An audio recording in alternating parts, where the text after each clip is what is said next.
first flow cytometer dates back to 1956, when it was mainly used as a research on item. But then in about 1970s, they have been starting to get more commercialized, and now every university or clinical facility basically has at least one flow cytometer, if not a full flow cytocore.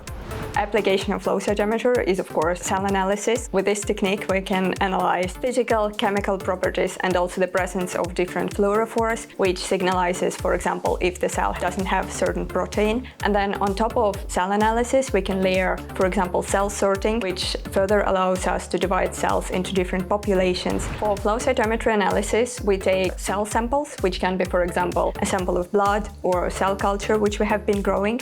Then we suspend it into fluidics buffer solution and label it with the fluorophores of interest, which will depend on which detectors we want to see within the cells. And then we run the sample and we analyze the received light. The optics in flow cytometry can be divided into two main sections, which is the excitation optics. This is what this box is about, and the detection optics. In the excitation side, we have the laser sources themselves, additional optics for beam forming, such as beam shaping element, and on the detection side, we have the detectors, which help with the analysis of the received scattered light. So normally detection can be separated into forward light scattering, which would define how big the cell is, then side scattering, which would define the end complexity of the cell, and then we have a plurality of different detectors for detecting particular fluorophores present within the cell. Detection itself is realized normally either with photomultiplier tubes or avalanche photodiodes, or some of the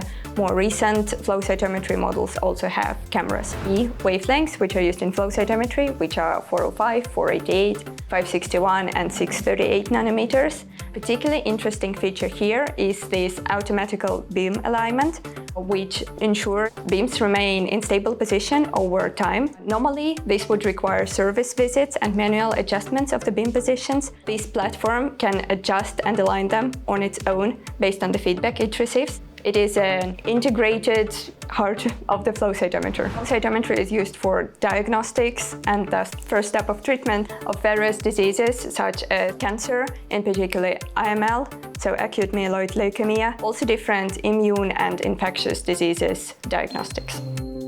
And that's how we kill cancer.